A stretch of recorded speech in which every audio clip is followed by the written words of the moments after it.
আসো আমরা শুরু করি। আমাকে কে বলছিলা কোন চ্যাপ্টার পর্যন্ত পড়ানো হয়েছে বলেছো বলো তো? কতটুকু পড়ানো হয়েছে? আয়ন গঠন পর্যন্ত, তাই তো? আয়ন তাহলে যারা সৃষ্টি আজকে হচ্ছে পড়ানো। আচ্ছা ঠিক আছে, আয়ন সৃষ্টি, থ্যাংক ইউ। তাহলে আসো আমরা আজকে একটু দেখি, যারা আগের একটু রিভিউ করো, মনে করার চেষ্টা করি চ্যাপ্টারে কি কি ছিল। ফার্স্ট হচ্ছে পরমাণুর গঠন কি, এই সম্পর্কে আইডিয়া ছিল। আমাকে কে বলতে পারবা পরমাণু কি বলো তো? পরমাণু কি, এটা সম্পর্কে কি আমাকে কিছু কোন বলতে পারবা? ম্যাম, হ্যাঁ কোন বলো। পদার্থের সর্বক্ষুদ্রতম ইউনিটকে পরমাণু বলে, ক্ষুদ্রতম একককে পরমাণু বলে। ক্ষুদ্রতম, ভেরি গুড। আচ্ছা ঠিক আছে, তার মানে পরমাণু থেকে ক্ষুদ্রতম আর কিছু নাই, তাই তো? এটা বলা যেতে পারে। Theoretically আছে, কিন্তু তার মানে যে কোনো পদার্থ, হ্যাঁ ভেরি গুড। তাহলে যে কোনো পদার্থ আমি যদি সবচেয়ে ক্ষুদ্রতম একক চিন্তা করি তাহলে সেটা পরমাণু। এরপরে আরো অনেক কিছু থাকতে পারে, সেটা পরের কথা। তাহলে পরমাণুকে আমরা মেনলি কি বলবো? অ্যাটম বলবো ইংলিশে, রাইট? এটা হচ্ছে অতি ক্ষুদ্র একটা কণা যেটা তুমি যে কোনো পদার্থতেই খুঁজে পাবা। তাহলে পরমাণুর গঠনে কি কি থাকবে, কেউ একজন আমাকে বলো। হচ্ছে প্রোটন, নিউট্রন আর ইলেকট্রন। Very good. প্রোটন, নিউক্লিয়াসে থাকবে নিউট্রন আর প্রোটন, আর হচ্ছে নিউট্রন আর প্রোটনকে কেন্দ্র করে হচ্ছে মানে কক্ষপথে হচ্ছে ইলেকট্রন গুলো থাকবে। Very good. আর আমি যদি চার্জের কথা চিন্তা করি তাহলে আমাকে কে বলতে পারবে প্রোটনের চার্জ কি হবে, নিউট্রনের চার্জ কি হবে, ইলেকট্রনের চার্জ কি হবে? প্রোটন আর প্রোটনের চার্জ প্রোটনের পজিটিভ, চার্জ হবে পজিটিভ, ইলেকট্রনের চার্জ আর ইলেকট্রন চার্জ হবে আর নেগেটিভ, নিউট্রনের কোনো চার্জ আর নিউট্রন যেটা তার চার্জ আর নিউট্রনের হচ্ছে নিরপেক্ষ। তার চার্জ সো নেই। Very good. এর জন্যই তার নাম নিউট্রন, রাইট? নিউট্রাল, এটা থেকে তার নামটা নিউট্রন হয়েছে। আচ্ছা তোমরা তাহলে ভালো পড়েছো। এরপর টপিক ছিল আমাদের পারমাণবিক মডেলের ধারণা, উৎপত্তি ও বিকাশ। তো এখান থেকে তোমাদেরকে বোঝানো হয়েছে যে কোন সায়েন্টিস্টের ধারাবাহিক ক্রমে কোন কোন কোন মতবাদ অনুযায়ী, মডেল অনুযায়ী আমরা এটা আবিষ্কার করেছি।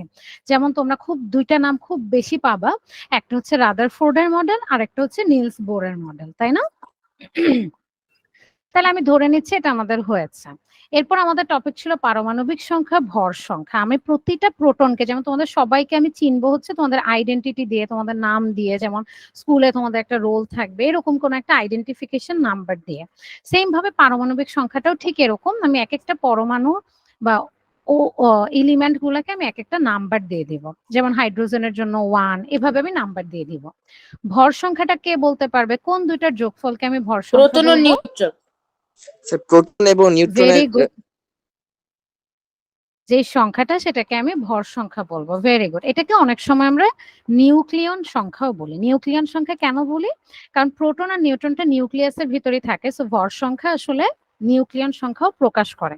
সো এটাকে এ দিয়ে প্রকাশ করা হচ্ছে, পারমাণবিক সংখ্যাকে জেড দিয়ে প্রকাশ করা হয়, এগুলো আমরা পড়েছি। পরমাণুর প্রকাশ বলতে এটাই বুঝাচ্ছে তুমি বাম পাশে উপরে ভর সংখ্যাটা লিখবা, বাম পাশে নিচে প্রোটন সংখ্যাটা লিখবা। এই পাশে অনেক সময় আমরা চার্জ লিখতে পারি, এই পাশে আমরা অনেক সময় নাম্বার দিতে পারি। আইসোটোপ হচ্ছে যাদের মধ্যে কি থাকবে, প্রোটন সেম থাকবে, তাদেরকে আমরা আইসোটোপ বলতাম। এটা ধর্ম এবং ব্যবহার খুব ইম্পর্টেন্ট, এটা তোমরা দেখবা আবার চিকিৎসা ক্ষেত্রে কোন কোন ক্ষেত্রে এটা ব্যবহার করা হচ্ছে। তেজস্ক্রিয় আইসোটোপ, ইলেকট্রনের বিন্যাস, এগুলো তো আছে, তা তো অনেকটুকু পড়া হয়ে গেছে তোমাদের। আজকে আমরা পড়বো হচ্ছে আয়ন সৃষ্টি। এখান থেকে দেখো তো সবাই, এই আগ পর্যন্ত তোমাদের কোনো টপিকে কারো কোনো সমস্যা আছে? আমাকে একটু বলো। না ম্যাম। আচ্ছা ঠিক আছে, আচ্ছা ভেরি গুড। তাহলে আসো আজকে আমরা আয়ন সৃষ্টি সম্পর্কে পড়ি। তো আয়ন সৃষ্টিটা কি? আমি যখন কোনো পরমাণুর কথা বললাম, সেই পরমাণুর ভিতর পরমাণুর কি কোনো চার্জ থাকে? ফার্স্টে ধরো আমি কোনো একটা পরমাণু নিলাম, যেমন আমি হাইড্রোজেনের কথাই বললাম। তার কয়টা ইলেকট্রন থাকবে হাইড্রোজেনের? একটা। কক্ষপথে একটা ইলেকট্রন থাকবে। Very good. এবং তার কয়টা প্রোটন থাকবে? স্টেবল হাইড্রোজেন একটা। প্রোটন একটাই হ্যাঁ থাকবে। Stable hydrogen, very good. একটাই থাকবে। তার নিউট্রন কয়টা থাকবে? Sir hydrogen miss, hydrogen neutron শূন্যটি। Very good. হাইড্রোজেনের নিউট্রন ইয়েস মিস। শূন্যটি, তাই না? আচ্ছা এখন আসো, এই হাইড্রোজেনটার কোনো চার্জ আছে? ওর চার্জ কত বলো তো? মিস এই মুহূর্তে এই হাইড্রোজেনের কোনো চার্জ নেই, ভেরি কারণ এখানে একটি প্রোটন এবং একটি ইলেকট্রন রয়েছে, ভেরি গুড। তাহলে সুতরাং দেখো প্লাস মাইনাস আমার প্লাস মাইনাস সেম হয়ে চার্জ কিন্তু 0, সো এটার কোনো চার্জ নেই। Very good. তাহলে এটা চার্জ কখন হবে? আমি তো কখনো নিউক্লিয়াস থেকে কোনো কিছু বের করে দিতে পারবো না, আমি কোনো কিছু সরাতে পারবো শুধুমাত্র তার কক্ষপথ থেকে। তার মানে ইলেকট্রন আদান কিংবা প্রদান মানে গ্রহণ বা ত্যাগের কারণেই শুধুমাত্র চার্জ সৃষ্টি হতে পারে, আয়ন সৃষ্টি হতে পারে। যেমন আমি যদি বলি, আয়োনাইজেশন। হ্যাঁ আচ্ছা, তো আমি যদি চিন্তা করি এখান থেকে আমি একটা ইলেকট্রনকে বের করে দিব, একটা ইলেকট্রনকে বের করে দিলে তার কক্ষপথে আর কোনো ইলেকট্রন থাকবে না, তার শুধু নিউক্লিয়াসের ভিতর একটা প্রোটন থাকবে। তাহলে এক্ষেত্রে আমি হাইড্রোজেনের চার্জটা কি লিখবো বলতো? তার শুধু এখন একটা প্রোটন আছে নিউক্লিয়াসের ভিতর, পজিটিভ। H প্লাস বা পজিটিভ। এখানে প্লাসটা কেন দিয়েছি মনে রাখবা, আমরা যখন নিউট্রাল বা নর্মাল একটা পরমাণুর কথা চিন্তা করছিলাম সেখানে ইলেকট্রনের সংখ্যা এবং প্রোটনের সংখ্যা সবসময় সেম হয়। তুমি যদি কোনো একটাকে, অবভিয়াসলি তুমি যদি একটা ইলেকট্রনকে ত্যাগ করে দাও তাহলে কিন্তু ব্যালেন্সটা থাকলো না, কোনো একটা বেড়ে গেল। কোনটা বেড়ে গেল? প্রোটনের সংখ্যাটা বেড়ে গেল। প্রোটনের চার্জ যেন কি প্লাস, তাই আমি এখানে একটা প্লাস দিয়ে দিব যেহেতু একটা জাস্ট বেড়ে গেছে। এখন আসো আমরা তাহলে একটু কঠিনে যাই। যেমন আমি যদি সোডিয়ামে যাই তাহলে সোডিয়ামের ইলেকট্রন বিন্যাসটা কি হবে? সোডিয়াম হচ্ছে 11। বলো তো সোডিয়ামের ইলেকট্রন বিন্যাস কি হবে?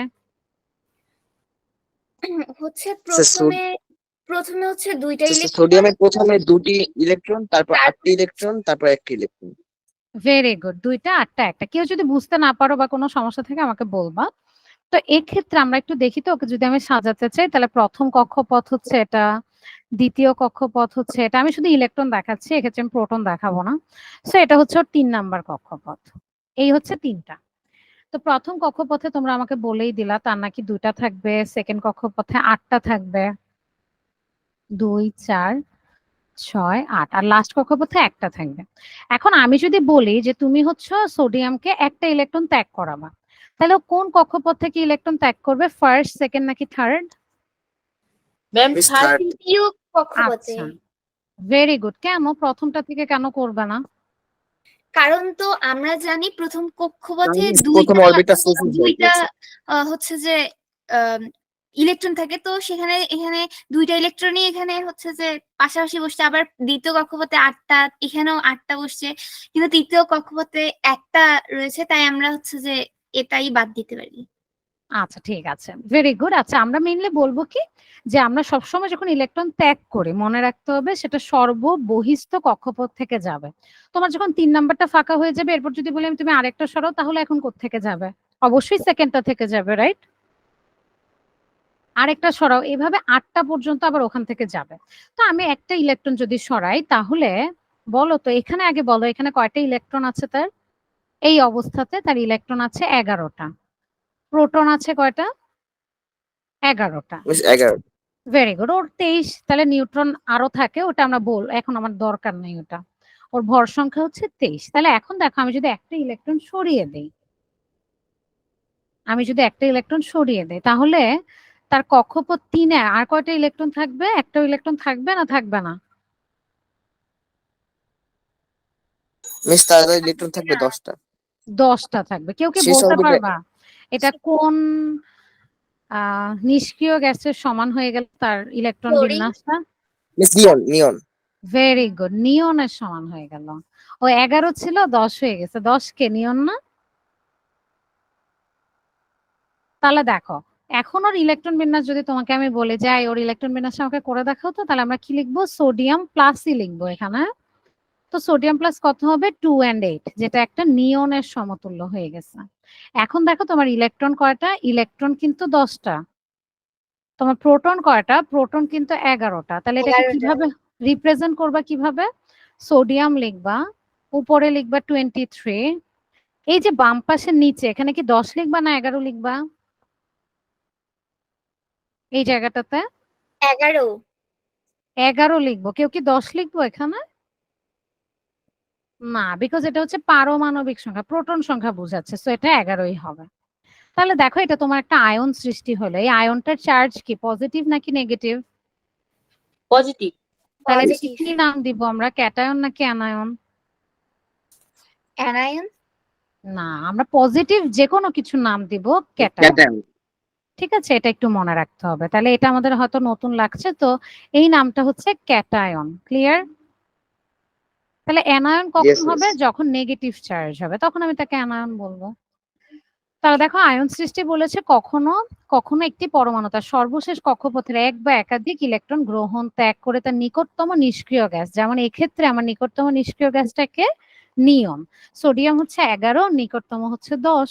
তাহলে এভাবে সে স্থিতিশীলতা অর্জন করবে। মনে রাখবা, আমি যদি নিষ্ক্রিয়র মতো হতে পারি আমি স্থিতিশীল হয়ে যাব।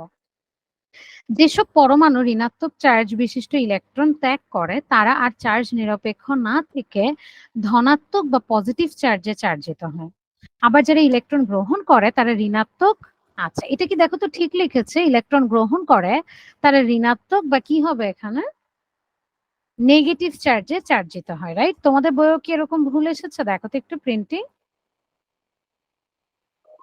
জি ম্যাম। আচ্ছা সবাই একটু সামনে বই রাখবা, কিন্তু একটু মিলিয়ে দেখবা।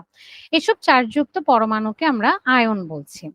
এখন সেই আয়নটা যদি পজিটিভ হয় তাহলে সেটাকে ক্যাটায়ন বলবা, সেটা যদি নেগেটিভ হয় সেটাকে আমরা অ্যানায়ন বলবো।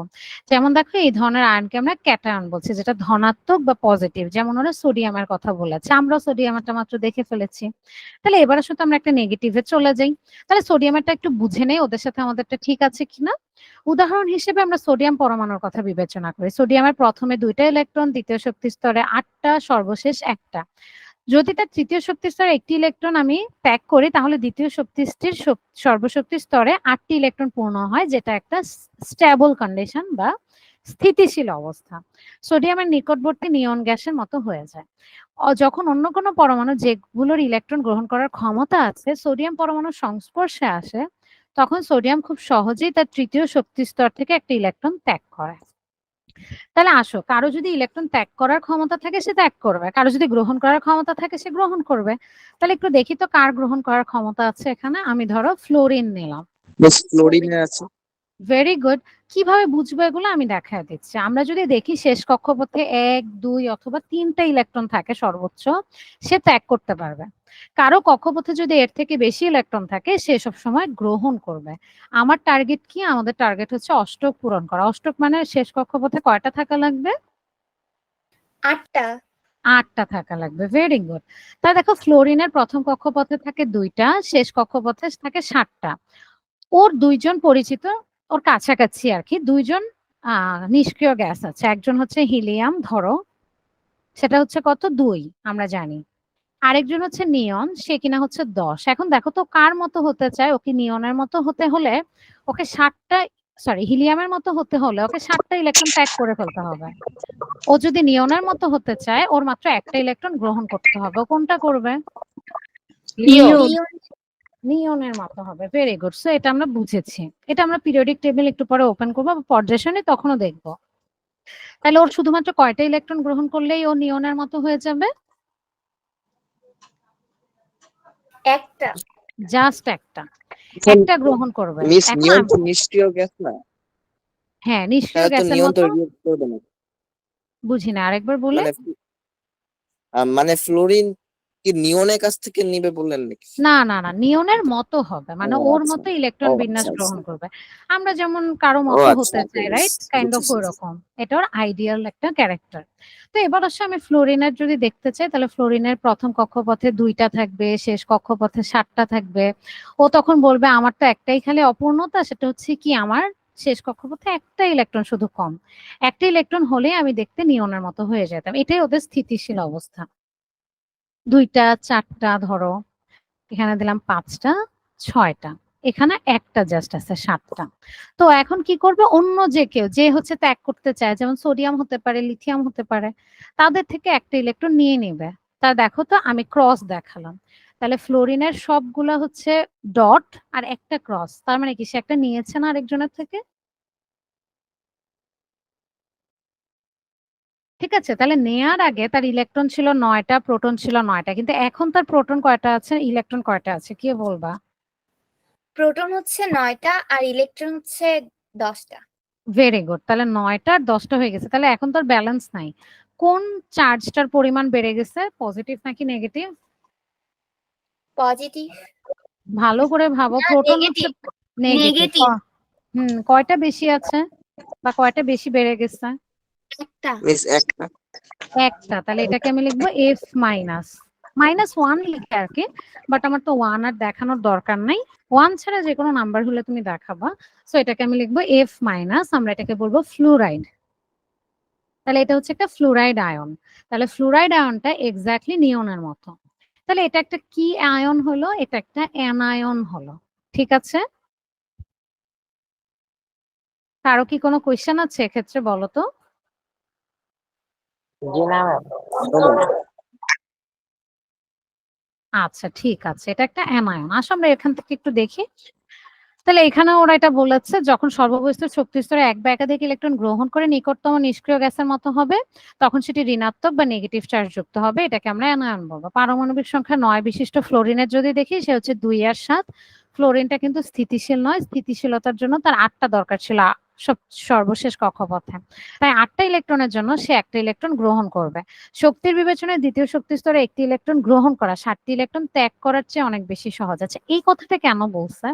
এই কথাটা বলছে তোমাদের অনেকে প্রশ্ন হতে পারে যে আচ্ছা আমি কেন একটা গ্রহণ করব, আমি 7টা ত্যাগ করে হিলিয়াম হয়ে যেতে পারি, তাই না? তো তখন আমি চিন্তা করবো আমার কোন কাজটা করলে বেশি খরচ কম হবে, মানে শক্তি কম খরচ হবে। তো শক্তি কম খরচ হবে হচ্ছে আমার, যদি আমি একটা মাত্র গ্রহণ করি 7টা ত্যাগ না করে। তাহলে এটা আমরা কিভাবে বুঝবো? তোমাদের কাছে যদি পিরিয়ডিক টেবিল বা পর্যায় সারণী থাকে, তখন তুমি যার ইলেকট্রন বিন্যাস করছো তাকে খুঁজে বের করবা। কাকে করছো তুমি? ফ্লোরিন, তাই না? দেখো তো নিকটবর্তী কে আছে নিষ্ক্রিয় গ্যাস? একজন হচ্ছে নিয়ন, যেটা সবচেয়ে নিকটে, একটা গ্রহণ করলেই হয়ে যাবে। আরো যদি একটু চিন্তা করো, আগের আগের নিষ্ক্রিয় গ্যাসটা কে ছিল? হিলিয়াম। তো তখনই আমি বুঝতেছি যে আমার নিয়নের কাছে যাওয়াটা ভালো হবে। সেম ভাবে তুমি সোডিয়ামের ক্ষেত্রে দেখো, সোডিয়ামের এই লাইনে নিষ্ক্রিয় গ্যাস কিন্তু আর্গন। আমি আর্গনের কাছে না যেয়ে কিন্তু হিলিয়াম হয়েছি। কেন? কারণ 11 থেকে 10 বানানো সহজ 11কে 18 বানানোর থেকে, রাইট? 7টা ইলেকট্রন গ্রহণ করার একটা ত্যাগ করা, অবভিয়াসলি একটা ত্যাগ করা সহজ হবে। তো সেম ভাবে ফ্লোরিনে একটা গ্রহণ করা সহজ হবে, তাই আমি ওকে গ্রহণ করিয়েছি, ও অ্যানায়ন হয়ে গেছে। সোডিয়াম পরমাণুর সংস্পর্শে এটি খুব সহজেই হবে। যে কেউ একজন জিজ্ঞেস করছিল যে এই ইলেকট্রনটা কে দিবে? এই ইলেকট্রন এরকম না যেটা রাস্তাঘাটে ঘুরছে, ওকে কেউ একজনকে দিতে হবে। কে দিবে? যে দান করতে চায়। সাধারণত কারা দান করতে চায় এটা চিনবা কিভাবে? কারো কোনো আইডিয়া আছে? কোন পরমাণুগুলো ইলেকট্রন দান করতে চায়? কিভাবে চিনবো আমরা? আচ্ছা, যাদের মিস, ছিল। যে হ্যাঁ, যে ক্যারেক্টার গুলো একটা কি বলবো, ইলেকট্রন একটা ইলেকট্রন অরবিটার থেকে অতিরিক্ত ইলেকট্রন থাকে, সেগুলা তার ইলেকট্রন গুলা দান দান করতে করতে চায়। চায়। আচ্ছা ধরো আমার কাছে 7টা আছে, এটাও তো অতিরিক্ত, তাহলে ও 7টাই কেন দান করলো না? এটা ঠিক আছে, তোমার ম্যাম, কথা সেটা ভেরি করতে গেলে গুড। তো অনেক এনার্জি অনেক খরচ, এনার্জি এনার্জি নষ্ট। খরচ হবে। Very good. তাহলে ক্যাটায়ন কারা? সবচেয়ে সহজ উপায় হচ্ছে তোমার আউটার মোস্ট বা সর্বশেষ শক্তি স্তরে তুমি যেটা বললা যে অক্টেট পূরণ হয় নাই, উল্টাপাল্টা কিছু আছে, ঠিক আছে? তো উল্টাপাল্টা কি হতে পারে? তার শেষ কক্ষপথে একটা থাকতে পারে, 2টা থাকতে পারে, 3টা থাকতে পারে, এই পর্যন্ত সে দান করতে পারবে। তাহলে শেষ কক্ষপথের ইলেকট্রন বিন্যাসের মধ্যে যদি 1 2 3 থাকে, শেষ পর্যন্ত সে দান করতে পারবে। ঠিক আছে? এটা সাধারণত কারা হয়? যে কোনো ধাতুরা হয়, যেমন সোডিয়াম ধাতু, ম্যাগনেসিয়াম ধাতু, লিথিয়াম, আয়রন, এরা হতে পারে। তাহলে এটা কি দেখালাম আমি? শেষ কক্ষপথে এই কয়েকটা ইলেকট্রন থাকতে হবে, তাহলেই সে দান করতে পারবে। ক্লিয়ার এতটুকু? জি ম্যাম। শেষ কক্ষপথে এটা থাকতে হবে ইলেকট্রন। আর কখন তাহলে গ্রহণ করতে পারবে? যদি এর থেকে বেশি থাকে। এখন আমি যদি পর্যায় সারণী চিন্তা করি, আমি যদি পর্যায় সারণী দেখো, তোমাদের সবার কাছে তো পর্যায় সারণী আছে। পর্যায় সারণী দেখবে যে বাম পাশের যারা আছে না, এই যে এই লাইনগুলা, মানে এই যে এরা কলামগুলা, এই কলামগুলারা হচ্ছে সাধারণত ধাতু, ওরা সবসময় ইলেকট্রন ত্যাগ করে। আর ডান পাশে যারা আছে, যে ব্লু কালার দেখা যাচ্ছে, এরা সবসময় গ্রহণ করে। তার মানে এরা হচ্ছে অধাতু। ঠিক আছে? তো এটা নর্মাল সেন্স। এছাড়া আরো অনেক ভাবে বোঝা যায়। এখন যার শেষ কক্ষপথে একটা, সে একটা দান করবে, যার শেষ কক্ষপথে 2টা, সে 2টা দান করবে। তো এগুলাই এখানে দেখাবে। এখন আসো আমরা তাহলে যে জিনিসটা দেখালাম, এটা কি আমরা কোনো সমীকরণ আকারে দেখাতে পারি? এটা তো এমনি এমনি ঘটবে না। তাহলে এটা কখন ঘটবে? এটা যখন সোডিয়াম আর ফ্লোরিন একসাথে হবে। আমরা কোনো একটা রাসায়নিক বিক্রিয়া কখনো মাইনাস সাইন দিতে পারবো না, এটা মনে রাখবো। হ্যাঁ, তাহলে সোডিয়াম একটা ইলেকট্রন ত্যাগ করে কি হয়ে যায়? সোডিয়াম প্লাস হয়ে যায়। ক্লিয়ার? এখন জি দেখো, ম্যাম। একটা ইলেকট্রন ত্যাগ করা মানে কি? সোডিয়ামের থেকে একটা ইলেকট্রন মাইনাস হয়ে যাওয়া, রাইট? এটাকেই তো ত্যাগ করা বলে, ঠিক আছে না? কিন্তু আমরা জানি আমরা কোনো ইকুয়েশনে মানে কোনো সমীকরণে কেমিস্ট্রিতে অবভিয়াসলি কখনো মাইনাস সাইন দেয় না, তাহলে এটাকে প্লাস কিভাবে লেখা যায়? কিভাবে আমি মাইনাস ইলেকট্রনটাকে প্লাস লিখবো?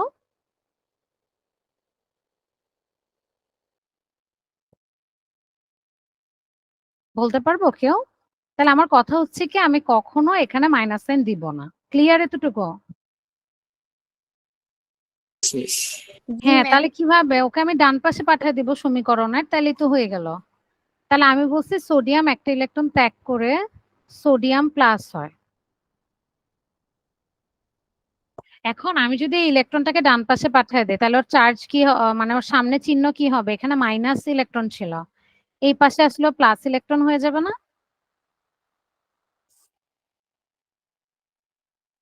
কারো কি কোনো ইয়েস ম্যাম। সমস্যা আছে? কেউ বলো। হ্যাঁ, ভেরি গুড। আর কারো সমস্যা সমস্যা থাকলে বলো, না বুঝতে পারলেও আমাকে জিজ্ঞেস করো। ম্যাম আরেকবার বুঝতেন। আরেকবার বুঝাই।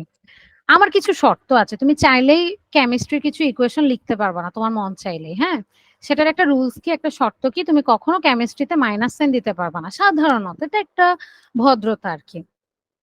তো ধরো আমরা সাধারণত ম্যাথে কি করি, ধরো আমি যদি লিখি x+4 ইকুয়ালস টু মনে করো 12, তো এই ক্ষেত্রে আমরা কি করি, 4টাকে যদি আমি ডান পাশে নিতে যাই তাহলে আমরা কি করব, এখানে প্লাস সাইন আসছে, আমি ডান পাশে নিলে কি হবে, 12 - 4 হবে না? এটা কি জানো তোমরা? জি ম্যাম। এটাই আমরা ম্যাম জাস্ট এখানে অ্যাপ্লাই করব। ঠিক আছে নাদিয়া, বুঝতে পারছো?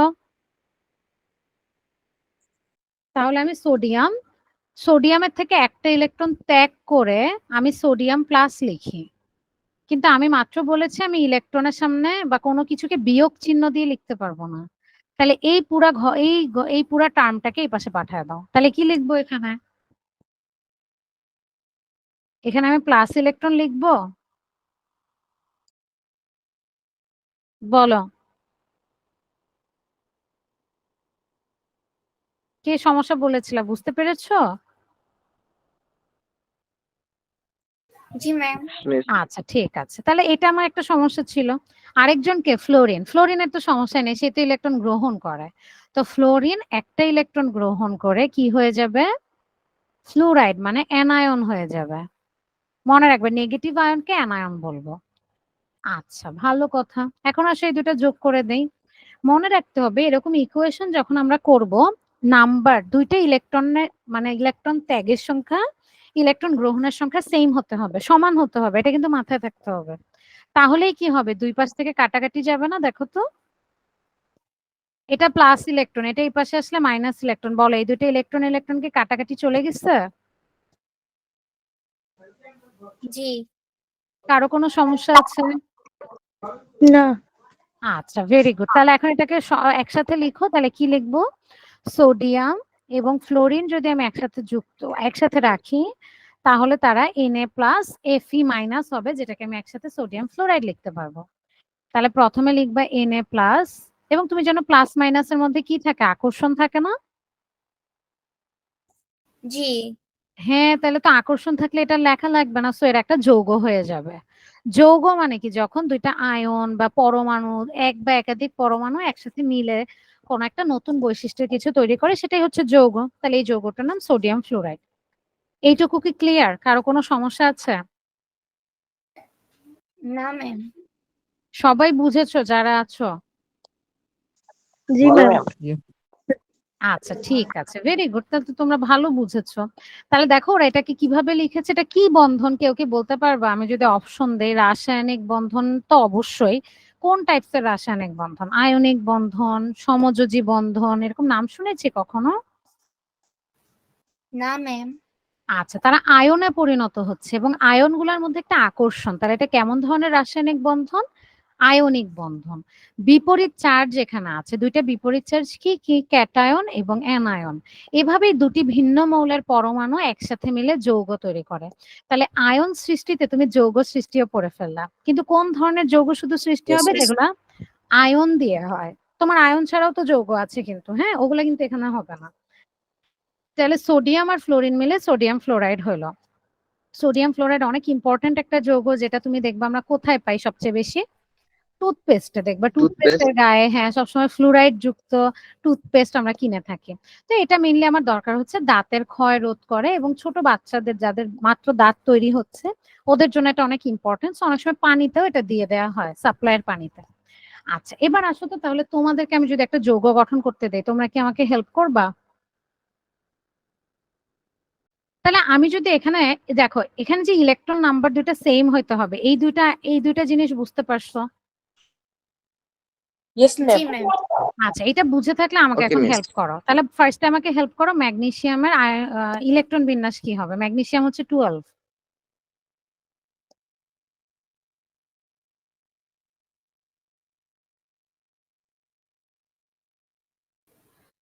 প্রথম কক্ষপথে থাকবে দুইটা ইলেকট্রন, তারপরে থাকবে 8টা, তারপরে থাকবে 2টা। Very good. তোমার নাম কি? আমার নাম আদনি। সরি আরেকবার বলি। আদনি। আদনি, ঠিক আছে। জি। আচ্ছা ভেরি গুড আদনি। তাহলে এবার আসো তো তুমি আমাকে বলতে পারবা আমি যদি ওকে ক্যাটায়ন বানাতে চাই, ও ম্যাগনেসিয়াম কোথায় আসো খুঁজি খুঁজি, এই যে ম্যাগনেসিয়াম হচ্ছে 12 এখানে বসে আছে। ও কোন ইনার্ট গ্যাস মানে নিষ্ক্রিয় গ্যাসের মতো হতে চায়? ও কি হিলিয়াম হতে চায়, ও কি নিয়ন হতে চায়, নাকি ও আর্গন হতে চায়?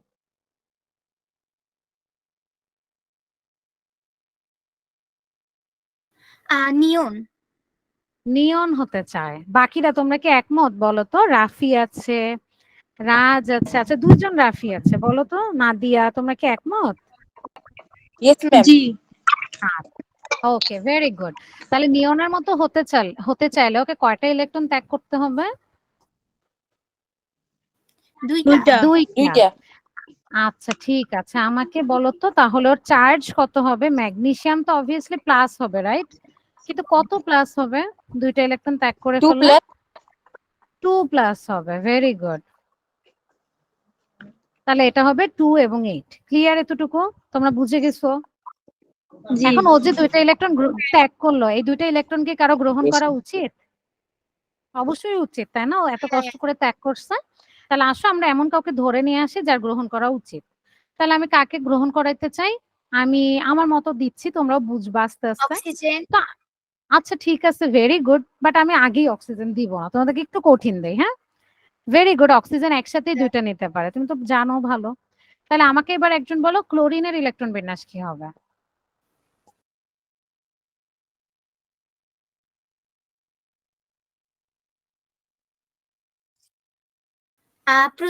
প্রথম কক্ষপথে থাকবে 2টা, তারপরে কক্ষপথে থাকবে 8টা, আর তারপরের তারপরে কক্ষপথে কখন থাকবে 7টা। 7টা।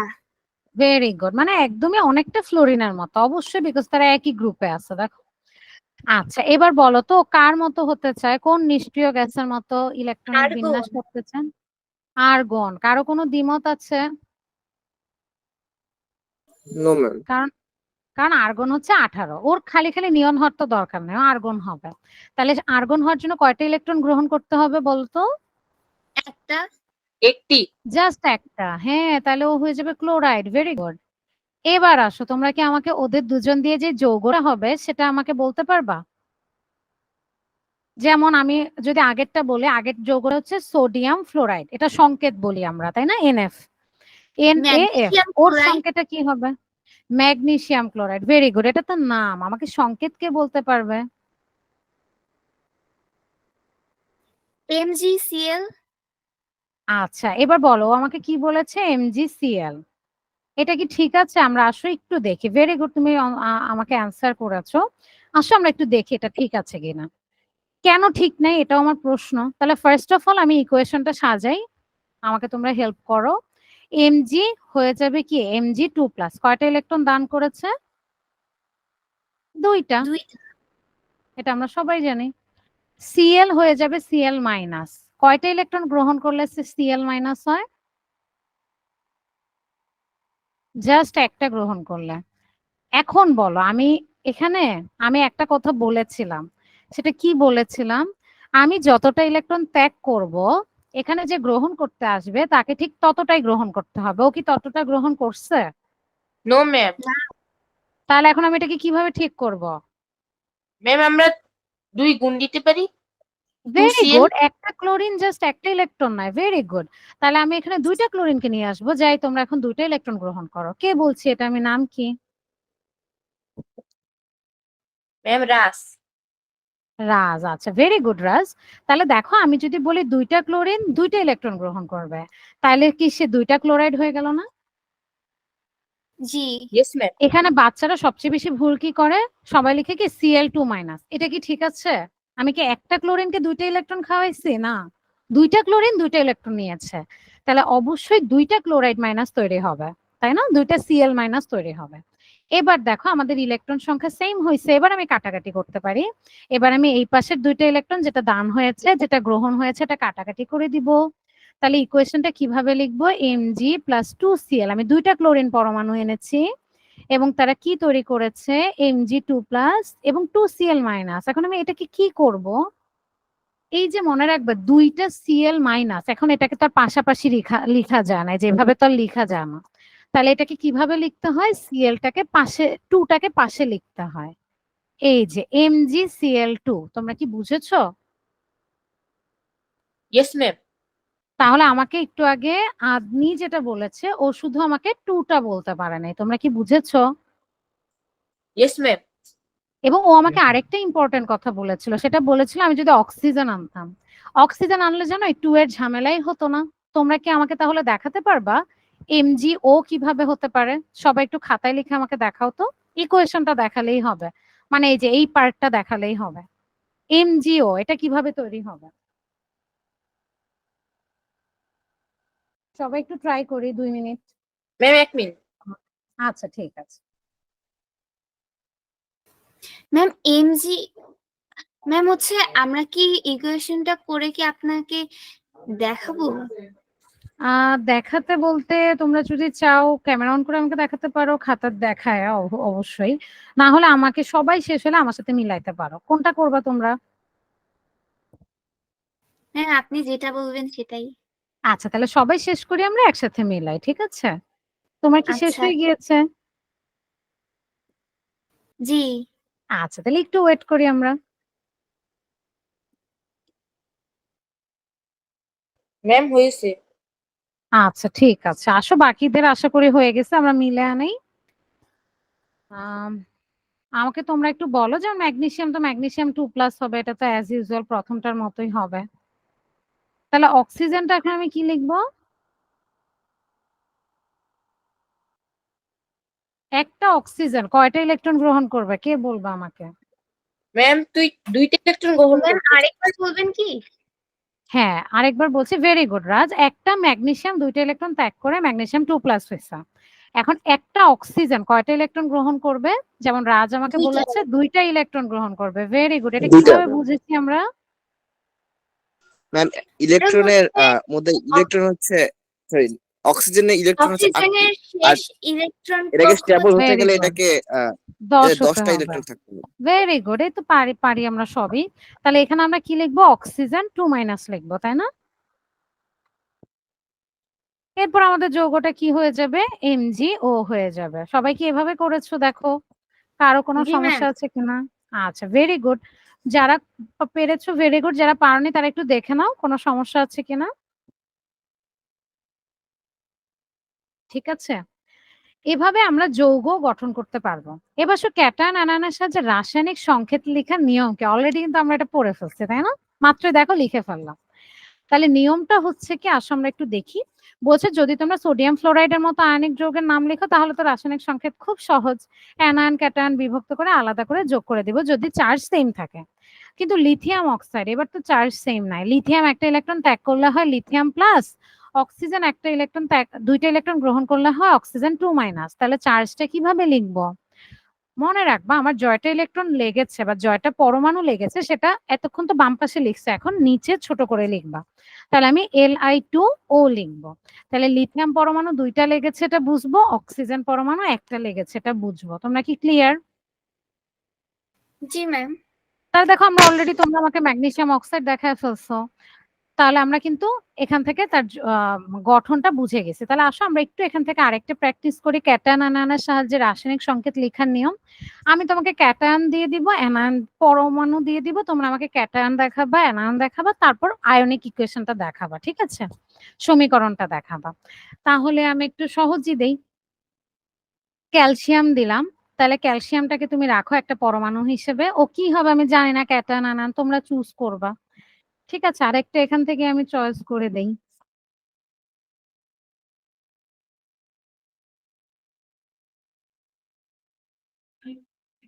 আচ্ছা, এখানে আরেকটা আমি ফ্লোরিন দিয়ে দিলাম, সহজেই দিলাম, ঠিক আছে? তাহলে আমাকে একটু দেখাতে পারবা কে ক্যাটায়ন হবে, অ্যানায়ন হবে, কয়টা ইলেকট্রন গ্রহণ করবে? আমাকে যে সমীকরণটা পর্যন্ত করে দেখালেই হবে। আমাকে একটু বলো, সবাই করে আমাকে দেখাও বা জানাও। ম্যাম বুঝতে পারিনি কি বললেন। আমরা আরেকবার বলি ক্যালসিয়াম, ঠিক আছে? তুমি এখন আমাকে কি দেখাবো, ও কি ক্যাটায়ন হবে নাকি অ্যানায়ন হবে, এটা আগে বলো। তারপর ফ্লোরিন, ও কি ইলেকট্রন গ্রহণ করে ক্যাটায়ন হবে, ইলেকট্রন গ্রহণ করে অ্যানায়ন হবে, নাকি ইলেকট্রন ত্যাগ করে ক্যাটায়ন হবে, কোনটা হবে? এই দুটো আগে ঠিক করো। ইলেকট্রন গ্রহণ করবে গুড। এটা, কারণ তাহলে ফ্লোরিন, ফ্লোরিনের ইলেকট্রন আর সংখ্যা 9টি ক্যালসিয়াম এবং হচ্ছে এটা ক্যাটায়ন, ফ্লোরিন একটা ইলেকট্রন গ্রহণ করে। ক্যালসিয়াম হচ্ছে ত্যাগ করবে। ভেরি গুড, এই যে আর তুমি তো ক্যালসিয়াম জানোই। হচ্ছে ত্যাগ করবে, এখন কয়টা করে ক্যালসিয়াম ত্যাগ করবে? করবে দুইটা। ভেরি গুড, ক্যালসিয়াম ক্যালসিয়াম ত্যাগ দুইটা করবে করবে, দুটো ইলেকট্রন। দুইটা। আর্গন আচ্ছা, আর্গন হয়ে আর্গন যায়। একটা আচ্ছা নিষ্ক্রিয় গ্যাস। আচ্ছা, এবার বলো ক্যালসিয়ামের তাহলে চার্জটা কি হবে? দুইটা ইলেকট্রন ত্যাগ করে কি চার্জ হবে সে? হচ্ছে আর +2। +2। ভেরি গুড, ক্যালসিয়াম 2+ বলতে পারি। আর ফ্লোরিনটা কি হয়ে যাবে, এটা আমরা একটু আগেই করছি, ফ্লোরাইড হয়ে যাবে। এবার আমাকে, -1 হ্যাঁ -1 হয়ে যাবে। এবার আমাকে তাহলে ওদের যৌগটা একটু দেখাও। Calcium fluoride. ভেরি গুড, সংকেত কি হবে?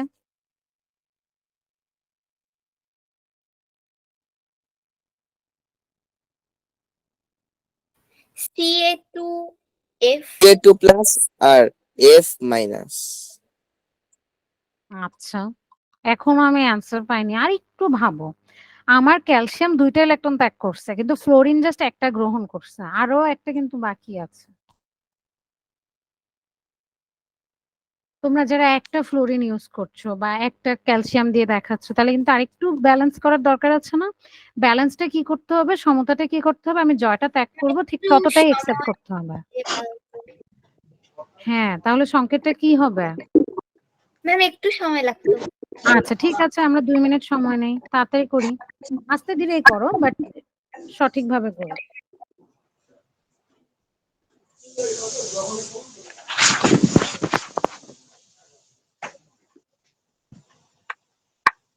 Ma'am CaF2।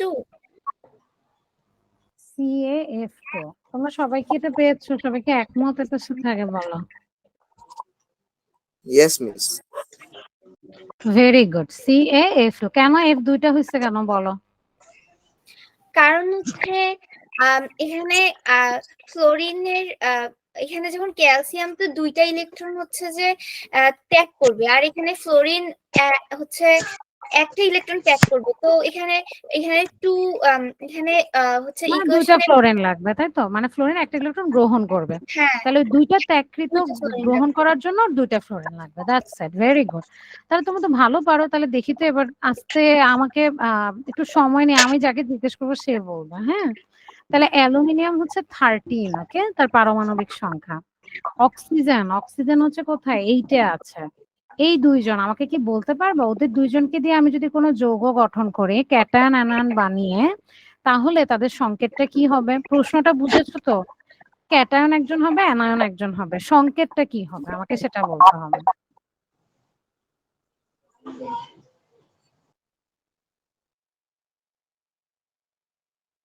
ম্যাম বলি। হ্যাঁ রাজ, বলো তো Al2O3 কি হবে? Al3।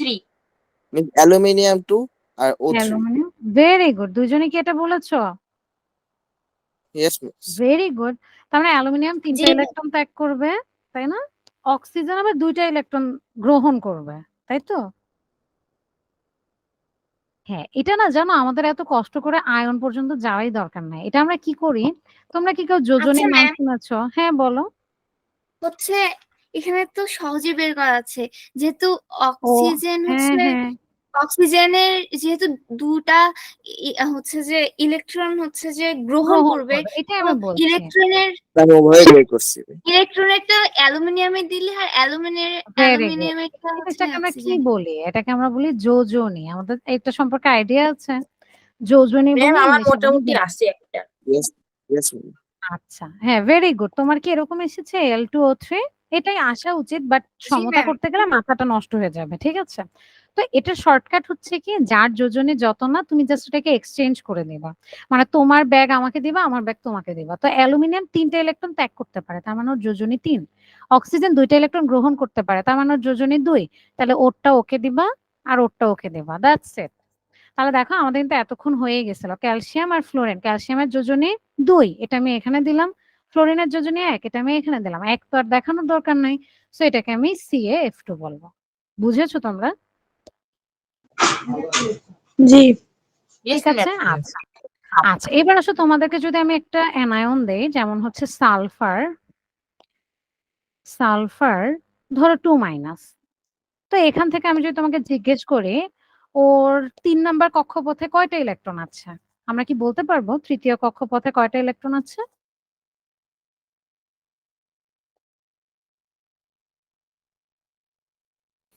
তিনটা না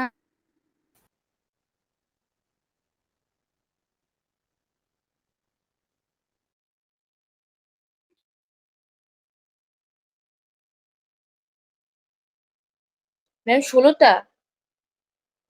না। ম্যাম, দুইটা। আচ্ছা, সবাই একটু বসি, ২ মিনিট আমি বলে দিচ্ছি। ঠিক আছে? সবাই একটু শেষ করি।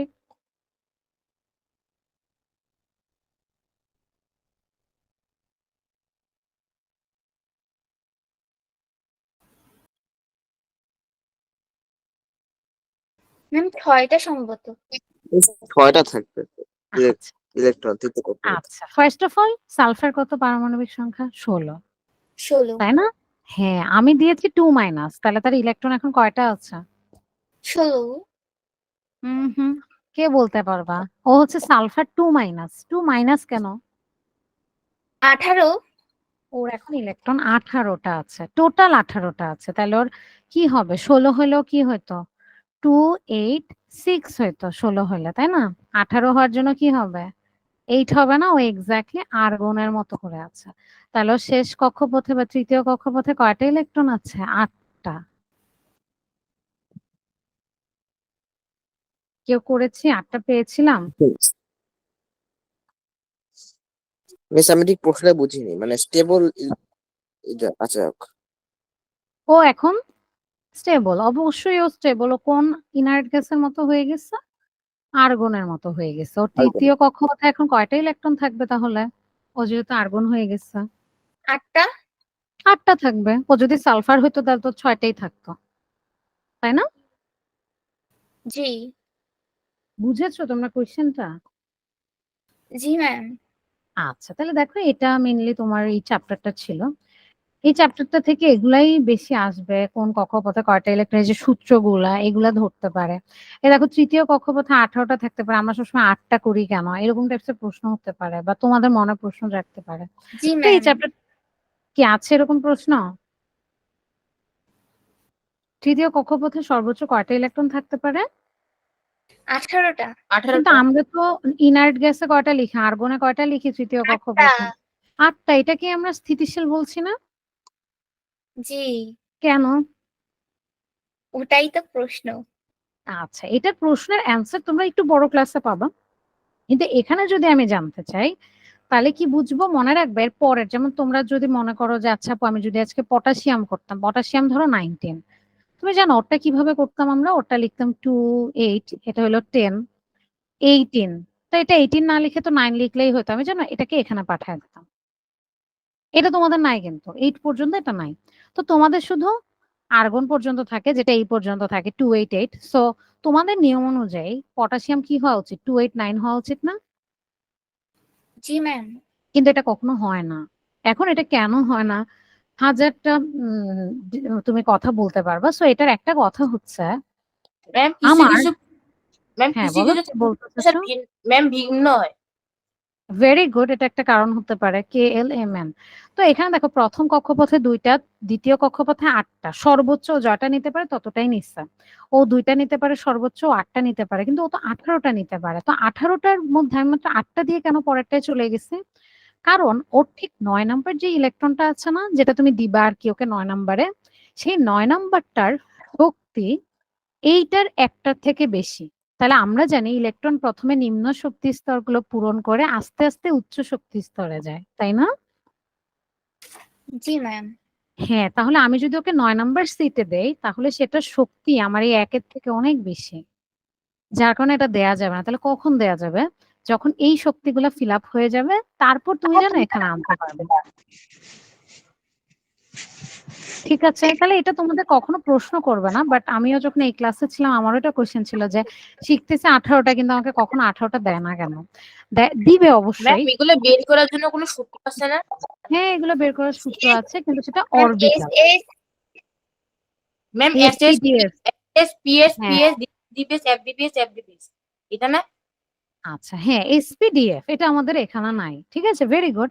এসপিডিএফ এর সূত্র আছে, সেটা আমাদের লাগবে না। তো তোমাদের দেখো জাস্ট আর্গন পর্যন্ত আছে, এবং অবশ্যই তোমাদের এক্সামে শুধু আর্গনই থাকবে, কারণ তোমাদের সিলেবাসে অরবিটাল নাই। অরবিটাল আমাদের পরের পরের ক্লাস 9-এ। তাহলে এই চ্যাপ্টারে কোনো সমস্যা নাই, আমি কি এটার পরেরটা যাব? জি ম্যাম। Yes ma'am. আচ্ছা, ওকে। এরপর দেখো একটা মজার চ্যাপ্টার, সেটা হচ্ছে একটু বায়োলজি রিলেটেড, কোষ বিভাজন এবং তার রকমভেদ। আচ্ছা, কোষ কি? অবশ্যই আমি বায়োলজির সেন্সে বলছি, বা কোষ হচ্ছে জীববিজ্ঞানে কোষ কি? জীবদেহের কাজের এককে কোষ বলে। হ্যাঁ, মানে গঠনগত, তাই না? যেমন তুমি একটা বিল্ডিং বানাইলে সেটার একদম ইউনিটটা কি, সেটা হচ্ছে ইট। সেম ভাবে আমাদের বডি যদি আমি বানাই, বা কোনো প্রাণী, অর্গানিজম, গাছপালা, যে কোনো কিছু যদি দেখো, তাদের ইউনিটটা হচ্ছে গঠনগত ইউনিট, মানে স্ট্রাকচারাল ইউনিটটা হচ্ছে, এককটা হচ্ছে কোষ। ঠিক আছে, তার মানে অনেকগুলা কোষ মিলে একটা বহুকোষী প্রাণী তৈরি করে। সেটা মানুষ হতে পারে, বটগাছ হতে পারে, তিমি মাছ হতে পারে, ডিফারেন্ট ডিফারেন্ট জিনিস হতে পারে। কেন মানুষ হলো, কেন তিমি মাছ হলো, এটা কিন্তু অন্য পড়া। কিন্তু আমাদের সবার গঠনগত একক হচ্ছে কোষ। এখন কোষ যে, এটা আমরা দেখব যে এক বা একাধিক কোষ হয়। তো সেই কোষগুলা একটা থেকে আরেকটা যে তৈরি হবে, যেমন আমরা যখন একদম ছোট ছিলাম, তখন আমাদের বডিতে যতটা কোষ ছিল এখন তো ততটা নাই। আবার ধরো কারো একজনের হাত কেটে গেল, কয়েকদিন পর সেই হাতটা আবার ঠিক হয়ে যায় না, রিপেয়ার হয়ে যায় না, আমাদের ঠিক হয়ে যায়, চামড়াটা লেগে যায়, এতক্ষণ যেটা ফাঁকা হয়ে গেছিল। তো এটা কেন হয়? কারণ সেখানে কোষ বিভাজিত হয়ে ওই জায়গাটা ভরাট করে দিচ্ছে। তাহলে এই যে দেখো, একটা কোষ থেকে 2টা কোষ হচ্ছে, 4টা, 5টা, 6টা, এভাবে সংখ্যা বৃদ্ধি করতেছে। এই ঘটনাটাকে আমরা কি বলবো? কোষ বিভাজন বলবো। ক্লিয়ার? ইয়েস জি ম্যাম। ম্যাম। আচ্ছা, তো কোষ বিভাজন খুবই ইম্পর্টেন্ট। যেমন তুমি যদি একটা ছোট্ট শিশুর কথাই চিন্তা করো, সে যখন মায়ের পেটে থাকে, তখন তার মধ্যে জাস্ট একটা সেল থাকে। আস্তে আস্তে আস্তে আস্তে আস্তে আস্তে তার গায়ে অনেক সেল হয়, একটা বিভাজনের মাধ্যমে। একটা সময় তার বডিতে অনেক সেল হবে, তখন সে দেখতে একটা মানুষের মতো হবে, তাই তো? তো কোষ বিভাজনের গুরুত্বটা কি তোমরা নিজেরাই বুঝতে পারবা। যেমন হচ্ছে আমাদের দৈহিক বৃদ্ধি, আমাদের যদি কোষ বিভাজন না হয়, আমরা বড় হব না, গাছ বড় হবে না, প্রাণী বড় হবে না, কিছুই বড় হবে না। জনন সম্ভব নয়, প্রজননের একটা কাজ হচ্ছে কোষ বিভাজন, সেটা অন্য ধরনের কোষ বিভাজন। দৈহিক বৃদ্ধির জন্য আরেক ধরনের কোষ বিভাজন হয়। ইভেন পরিস্ফুটন, পরিস্ফুটন মিন্স হচ্ছে কোনো কোনো কাজ একদম পারফেক্ট হওয়ার জন্য, যেমন আমাদের ব্রেনটা ঠিক মতো ফাংশন করার জন্য হলেও তার কিছু ফাংশন, বিভাজন দরকার, এরকম। তো সকল প্রকার কোষই তার পূর্ববর্তী কোষ থেকে বিভাজনের মাধ্যমে সৃষ্টি হয়। জীবদেহ আঘাতপ্রাপ্ত হলে, ক্ষতিগ্রস্ত হলে সেটা সারিয়ে নিতে আমার কোষ বিভাজন দরকার। জনন কোষে কোষ বিভাজন জীবদেহের বংশবৃদ্ধির অন্যতম মাধ্যম। তাহলে আমরা 2টা ভাগে ভাগ করে ফেলতে পারি, একটা হচ্ছে আমার জননের জন্য হেল্প করতেছে, আর একটা আমাদের বৃদ্ধির জন্য হেল্প করতেছে, তাই না? এইটার উপর ভিত্তি করে আমরা জি 2 ম্যাম। ধরনের কোষ বিভাজন দেখবো, একটাকে বলবো মাইটোসিস, একটাকে বলবো মিওসিস। যেটা আমাদের দৈহিক বৃদ্ধিতে হেল্প করবে সেটা মাইটোসিস, যেটা আমাদের সাধারণত প্রজননে হেল্প করবে, প্রজনন মিন্স বংশবৃদ্ধিতে হেল্প করবে, সেটা আমাদের মিওসিস। তাহলে এটা নিয়ে তোমাদের এই চ্যাপ্টারটা, তাহলে দেখো আমরা একটু শুরু থেকে দেখি। কোষ হচ্ছে জীবদেহের গঠনগত একক। জীবদেহে ব্যাকটেরিয়া, অ্যামিবা, প্লাজমিডিয়াম এগুলোর মতো এককোষী হতে পারে, মানে ওদের পুরো দেহটা মাত্র একটা কোষ। আবার আমাদের মতো বহুকোষী হতে পারে, মানুষ, বটগাছ, তিমি এগুলার মতো। এককোষী জীব ছাড়া অন্য সকল জীবদেহ অসংখ্য কোষ দিয়ে তৈরি। এককোষী মানে একটাই কোষ, ইউনিসেলুলার। প্রতিটা জীবকোষ বিভাজনের মাধ্যমে বংশবৃদ্ধি করবে, কোষের সংখ্যা বৃদ্ধি করবে। যে শারীরবৃত্তীয় প্রক্রিয়াটা করবে এটাকে আমি কোষ বিভাজন বলি। তাহলে এখান থেকে আমরা সংজ্ঞাটা দেখে নেব, কোষ বিভাজন।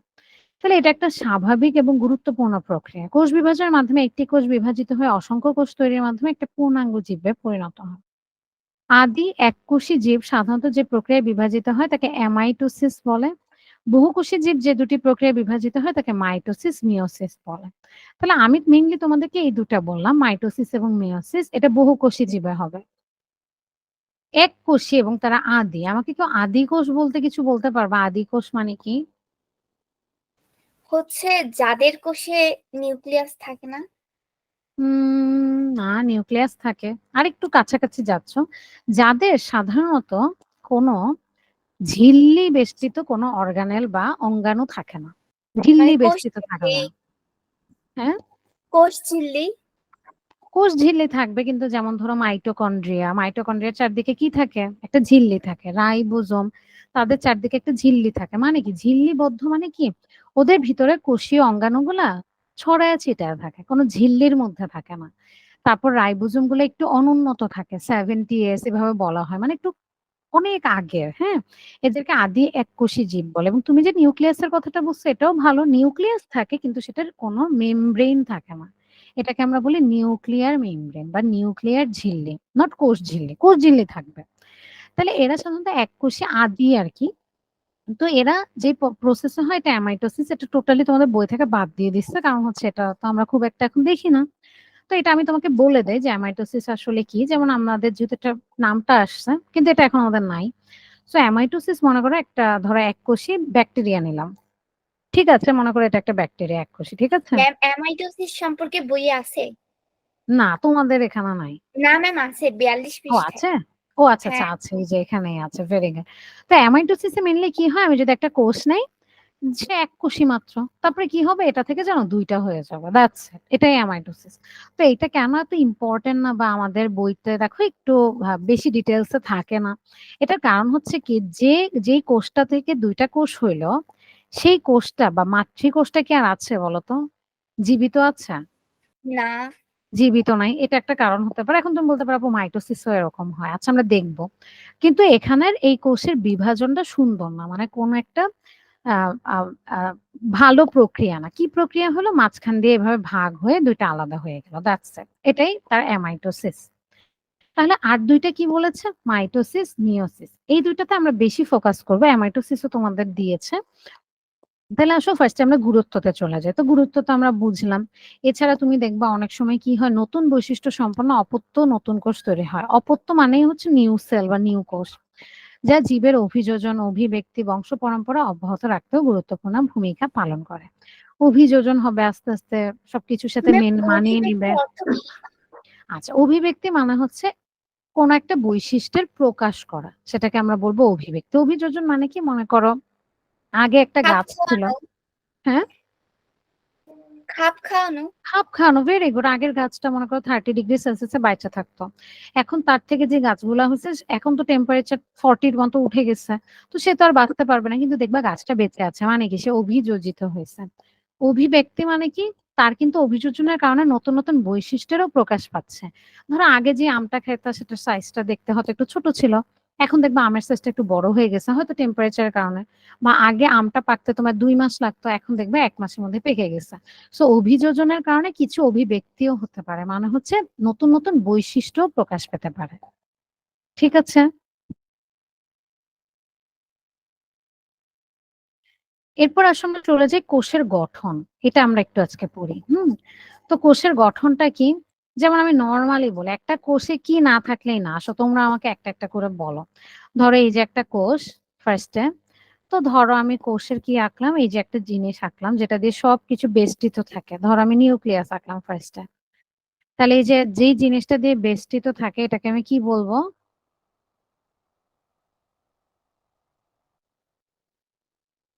বলো তো?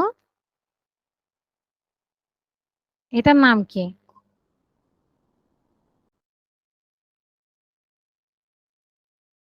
বলতে পারবো না। ম্যাম আরেকবার বলবেন? হ্যাঁ, কোষের যে সব অঙ্গাণু যেই ঝিল্লি দিয়ে বেষ্টিত থাকে সেটাকে কি বলবো? কোষ ঝিল্লি। কোষ ঝিল্লি বলবো। তাহলে লিখে ফেলি, এটার নাম হচ্ছে কোষ ঝিল্লি।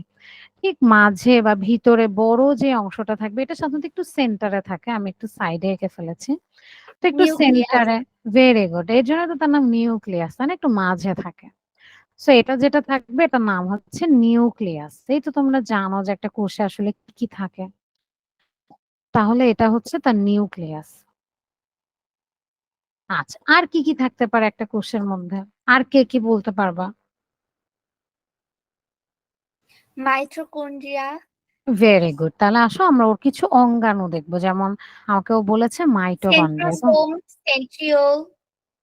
আচ্ছা, সেন্ট্রোজোম, সেন্ট্রিওল, ভেরি গুড। আমরা তো ভালো জানি। তাহলে এটা মনে করো একটা মাইটোকন্ড্রিয়া থাকে।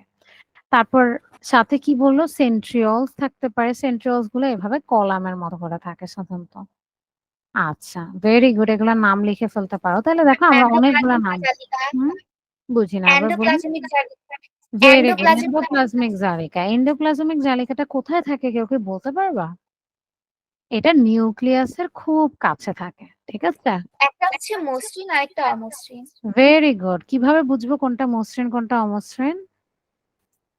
তা জানি না। আচ্ছা, যেমন এটা আমি এঁকেছি, ধরো এটা মসৃণ। তাহলে আরেকটা কিভাবে আঁকবো অমসৃণ? অমসৃণটা মনে রাখবো ওর গায়ে রাইবোজোম লেগে থাকে। কি লেগে থাকে? রাইবোজোম। রাইবোজোম। যদি তোমার এন্ডোপ্লাজমিক রেটিকুলামের গায়ে রাইবোজোম লেগে থাকে তাহলে কি হবে? একটু দানা দানা হবে না জি। দেখতে? হ্যাঁ, সেই সেটাকে আমি বলবো অমসৃণ। এই যেটা একটা অমসৃণ এন্ডোপ্লাজমিক রেটিকুলাম। দানা দানা আকারে রাইবোজোম লেগে থাকবে। ক্লিয়ার? জি। আচ্ছা, আর কি কি থাকতে পারে আসো এখান থেকে দেখি। ওরা সাইটোপ্লাজম। আচ্ছা, সাইটোপ্লাজম কোনটা? সাইটোপ্লাজম হচ্ছে নিউক্লিয়াস বাদে বাকি যেগুলো আছে। Very good. নিউক্লিয়াস বাদে আমি যদি কোষ ঝিল্লির ভিতরে যা দেখবো সেটাই সাইটোপ্লাজম। এটা হচ্ছে মাইটোকন্ড্রিয়া। এটা ধরো আমি সেন্ট্রিওল দিলাম। তাহলে এটা আমার কি হবে? সাইটোপ্লাজম, যেটাকে আমরা বাংলায় অনেক সময় মাতৃকাও বলি, তাই না? মানে ভিতরে জেলির মতো যে জিনিসটা সেটাকে আমি বলবো সাইটোপ্লাজম। ঠিক আছে কি? জি ম্যাম। আর এটা হচ্ছে, এটাকে বলবো রাফ বা হচ্ছে অমসৃণ এন্ডোপ্লাজমিক রেটিকুলাম। আচ্ছা, এবার আসলে আমি নিউক্লিয়াসটার ভিতরে একটু দেখতে চাই। নিউক্লিয়াসের ভিতরে কি থাকবে? একটা খুব গাঢ় একটা জিনিস থাকবে। নিউক্লিওলাস। Very good. খুব গাঢ় ঘন যেটা থাকবে সেটার নাম হচ্ছে নিউক্লিওলাস। সেই নিউক্লিওলাসের সাথে পেঁচানো অবস্থায় সুতার মতো কি ক্রোমাটিন থাকবে? তন্তু। ক্রোমাটিন তন্তু। আচ্ছা, এবার ভেরি গুড। তুমি আমাকে বলো তো ক্রোমাটিন তন্তু কখন বলবা আর ক্রোমোজোম কখন বলবা? এটা আমি ক্রোমাটিন তন্তু আঁকছি কিন্তু তোমাদের বইয়ে ওরা ক্রোমোজোম আঁকছে। তাহলে ক্রোমোজোম কখন বলবো? যখন সেখানে ডিএনএ থাকবে। এটাই ডিএনএ, এটার ভিতরেই থাকে। ক্রোমাটিনই একটা সময় আর কি ক্রোমোজোম হয়। ক্রোমাটিন বলবা যখন এরকম সুতার মতো পেঁচায় থাকবে। একটু পরে তুমি কি দেখবা জানো সে একটু মোটা হয়ে গেছে। এটাকে কি বলবো? ক্রোমোজোম। ক্রোমোজোম। ক্রোমোজোম বলবো। That's it. আরো পার্থক্য আছে, আরো অনেক ভাবে বলা যায়। যেমন দেখো, যখন এই সুতাটা একটু মোটা হয়ে যাবে তখন আমি এটাকে ক্রোমোজোম বলছি, তাই না? এই যে এটা একটা জি। ক্রোমোজোম। সেই ক্রোমোজোমের উপরের পার্ট নিচের পার্ট যদি আবার বিভক্ত হয়ে যায় তাহলে সেটাকে কি বলবো? কেউ বলতে পারবা? সেন্ট্রোমিয়ার। ক্রোমাটিড বলবো। Very good. মাঝের জায়গাটাকে সেন্ট্রোমিয়ার বলবো।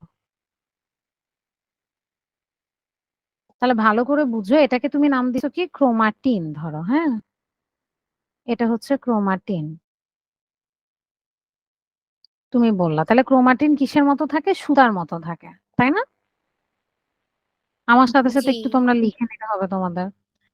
এরপরে আসো, এটাকে কি বললা? এটাকে বললা ক্রোমোজোম, মনে রাখবা।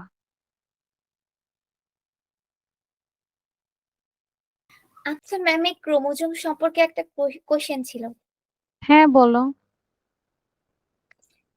হচ্ছে মানুষের তো 23 জোড়া ক্রোমোজোম, 23 জোড়া আবার ক্রোমোজোম হচ্ছে থাকে। সম্ভবত কবুতরেরও হচ্ছে যে 23 জোড়া। হুম। তো হচ্ছে তাহলে মানুষ, আমরা জানি ক্রোমোজোম হচ্ছে একটা ক্রোমোজোম জীবের সংখ্যাটা বৈশিষ্ট্য। ধ্রুবক থাকবে, তাই তো? মানে একজনের একটাই থাকবে প্রজাতি, তাই তো? আচ্ছা, একটা হ্যাঁ, ভালো প্রশ্ন কিন্তু করছে তাহলে যে যে তাহলে কবুতর কবুতর কবুতর তো আমাদের মতো হতে পারতো। হ্যাঁ, কবুতর তো মানুষ হতে পারতো বা মানুষ তো কবুতর হয়ে যেতে পারতো, তাই না? আচ্ছা, তো ভালো একটা প্রশ্ন হ্যাঁ, করছো যে 23 জোড়া, এটা কি নাম্বারটা তুমি বলছো। এখন আসো, মানুষের থেকে যখন মানুষ হবে প্রজননের মাধ্যমে বংশবৃদ্ধি হবে, তখন সেই মানুষটার বডিতে 23 জোড়াই থাকবে এবং 23 জোড়ার ক্রোমোজোমটার একটা বিন্যাস থাকে। এটাকে আমরা অনেক সময় ফিঙ্গার প্রিন্টিং বলি। মনে করো তুমি আজকে একটা ক্রাইম সিনে গেলা, ওখানে একটা অপরাধ হয়েছে, তুমি এখান থেকে কারো ডিএনএ কালেক্ট করে আনলা। তারপর জানো সেই ডিএনএটার আমরা স্ক্রিনিং দেখতে থাকি 23 জোড়া কিভাবে থাকবে, ঠিক কিভাবে থাকবে, কোনটা লম্বা কোনটা ছোট, 13 নম্বর ক্রোমোজোমটা দেখতে কেমন, 23 নাম্বারটা দেখতে কেমন, 22 নাম্বারটা দেখতে কেমন, প্রত্যেকটা আমরা জানি দেখতে কেমন। তখন আমি কি করব? কারোরটা হয়তো একটু এদিকে, কারোরটা হয়তো একটু এদিকে, কিন্তু বেশি ডিফারেন্স হবে না। কারণ বেশি ডিফারেন্স হয়ে গেলে সে আর মানুষ না। তাহলে আমি যদি দেখি যে তার 23 জোড়াই আছে, কিন্তু সেটা মানুষের মতো না। সেটার একদম ছোট একটা আছে, অনেক বড় একটা আছে। তারপর আমাদের 23 নাম্বার ক্রোমোজোমটা আমাদের চুলের কালার ধরো নির্ধারণ করে। কিন্তু ওখানে আমি দেখলাম 23 নাম্বার ক্রোমোজোমটা দিয়ে ওর পায়ের বা পালকের কালার নির্ধারণ করে। তখন আমি বুঝে যাব, আচ্ছা এখানে ঠিকই 23 জোড়া ক্রোমোজোম আছে এই ক্রাইম সিনে, কিন্তু সেটা মানুষের না। এটা কার? এটা কবুতরের। তাহলে তখন আমি কিভাবে বুঝবো? এটা বুঝার উপায় হচ্ছে ওর ক্রোমোজোমের বিন্যাস। এটাকে আমরা অনেক সময় ক্রোমাটো প্যাটার্ন বলি। মানে ওর প্যাটার্নটা সেম থাকবে না। ঠিক আছে? মনে করো তোমার 23 জোড়াকে আমরা অনেক সময় কি করি? সাজাই। যেমন তোমার অনেক সময় দেখবে যে আমরা ডিএনএ টেস্ট করি, তাই না? সো ডিএনএ টেস্ট করতে গেলে কি দেখা যায় জানো? ধরো আমি আমার মা-বাবার সাথে ডিএনএ টেস্ট করব। সো এটা হচ্ছে আমার মায়ের ডিএনএ, এটা হচ্ছে আমার বাবার ডিএনএ, এটা হচ্ছে আমার ডিএনএ, ঠিক আছে? সো এটা আমার ওন লিখলাম। সো আমার মায়ের এখানে একটা ক্রোমোজোম দেখতে এরকম, আমার বাবার এখানে কোনো ক্রোমোজোম নাই। ধরো এই ক্রোমোজোমটা দেখতে, জিনটা দেখতে এরকম। এটাকে জিন বলে, ওকে? আমারও ঠিক এখানে একটা আছে এবং এখানেও একটা আছে। তখন আমি বলবো আচ্ছা ঠিক আছে, আমি তাহলে এদের সাথে আমার ডিএনএ এর ম্যাচ আছে। কিন্তু এখন আমি যদি বলি কবুতরকে আমি ধরে আনলাম, দেখি তো ওর ক্রোমোজোম গুলা কোথায়? ওর ক্রোমোজোম এখানে কোথাও থাকবে না এবং ওর ক্রোমোজোম হয়তো অনেক লম্বা হবে একটা, আরেকটা এরকম গোল হবে, মানে কোনো সেম থাকবে না, কিন্তু 23 জোড়াই থাকবে। তুমি কি বুঝতে পারছো? জি ম্যাম। হ্যাঁ, এটাকে আমরা বলবো জিন। এটা কিন্তু ক্রোমোজোম দিয়ে বোঝা যায় না সাধারণত। আচ্ছা, এবার এটাকে পুরাটাকে বলি ক্রোমোজোম। সেই ক্রোমোজোমের মধ্যে যেখানে আমার এই বৈশিষ্ট্যগুলো লুকানো থাকে, আমার চুলের কালার কেমন হবে, আমি লম্বা কেমন হব, সেই হেলিকাল যে জায়গাটা, সেটাকে আমি বলি ডিএনএ। ডিএনএ এর যেই অংশগুলোতে এক্স্যাক্টলি আমার সেই জিনিসটা লিখা, কোড করা যে আমার বৈশিষ্ট্যগুলো কেমন হবে, সেটাকে আমি বলবো জিন। বুঝতে পারছো? এখন আমার বৈশিষ্ট্য হচ্ছে আমি আকাশে উঠতে পারবো, তার মানে অবশ্যই আমি মানুষ না, রাইট? জি। ওর ওখানে লিখা থাকতে হবে সেটা, ওটা দেখে আমি বুঝবো। ঠিক আছে? তাহলে জিনের বৈশিষ্ট্য বা জিন দেখে তুমি আসলে সেটা ধরতে পারবা। তাহলে তোমার অ্যান্সার কি তুমি পেয়েছো? জি ম্যাম। আচ্ছা, তাহলে আমরা যারা আছি তারা এখানের এটা একটু কমপ্লিট করবা। কোষের গঠনটা একটু দেখবা। কোষের চিত্রটা অবশ্যই বাসায় একটু আঁকা ট্রাই করো। বেশি কঠিন কিছু না, নিজেদের মতো করে একটু ট্রাই করবা। আমরা নেক্সট দিন এখান থেকে শুরু করব। ঠিক আছে? অ্যামাইটোসিস। তাহলে আমরা কি দেখলাম? ক্রোমোজোমটাই যদি ২ টা পার্ট হয়ে যায় তাদেরকে আমি ক্রোমাটিড বলবো। যেই অংশে আটকানো থাকবে সেটাকে সেন্ট্রোমিয়ার বলবো। এই ক্রোমাটিডই যখন প্যাঁচানো হয়ে যাবে সেটাকে ক্রোমাটিন বলবো। কিসের মধ্যে প্যাঁচানো থাকে? তার মধ্যে অনেকগুলো প্রোটিন থাকে, হিস্টোন প্রোটিন। তাহলে ক্রোমাটিন যাকে পেঁচিয়ে রাখে, যে গোল গোল প্রোটিন গুলা, এগুলো হচ্ছে হিস্টোন। এখন তুমি ক্রোমাটিনকে লম্বা করো, দেখবে এটা আসলে একটা হেলিকাল, মানে এরকম পেঁচানো সিঁড়ির মতো। এটাকে আমরা বলবো ডিএনএ। ডিএনএ যেই অংশগুলাতে তুমি কোড গুলা পাবা সেটাকে আমরা বলবো জিন। ঠিক আছে? আমাদের বৈশিষ্ট্যগুলো জিনে থাকে। ওকে? আর জিন মানে কি? জিন হচ্ছে যে কোডগুলো ওরা নিয়ে থাকবে, বংশ পরম্পরায় যাবে। আচ্ছা, আর এই যে ডিএনএ গঠিত হয় কি দিয়ে? ডিএনএ একটা পলিমার, অনেকগুলো অংশ নিয়ে গঠিত হয়। এটা হচ্ছে নিউক্লিওটাইড। অনেকগুলা নিউক্লিওটাইড, যেমন মুক্তার মালা, আমরা অনেকগুলো মুক্তার পুঁতি একসাথে দিয়ে দিয়ে মুক্তার মালা বানাই। সেম ভাবে অনেকগুলো নিউক্লিওটাইড একসাথে যুক্ত হয়ে ডিএনএ তৈরি করে। ক্লিয়ার? Yes miss. আচ্ছা, তাহলে নেক্সট দিন যে ক্লাসে থাকবা সেটা আমাকে তাদেরকে অবশ্যই বলতে হবে যে আমরা এখান থেকে পড়বো। এর আগ পর্যন্ত তোমরা পড়ে আসবা। ক্লিয়ার? ওকে মিস। ওকে মিস। আচ্ছা। কারো কোনো সমস্যা আছে, কোনো ডাউট আছে, কোনো কোয়েশ্চেন আছে? No miss. No miss. আচ্ছা, বুঝেছি আমরা। জি আচ্ছা, ঠিক আছে। তাহলে আজকে এই পর্যন্ত করি আমরা। নেক্সট ক্লাসে দেখা হবে ইনশাআল্লাহ। আল্লাহ হাফেজ। আসসালামু আলাইকুম। আসসালামু আলাইকুম। ওয়ালাইকুম সালাম। ম্যাম আসসালামু আলাইকুম। ওয়ালাইকুম সালাম।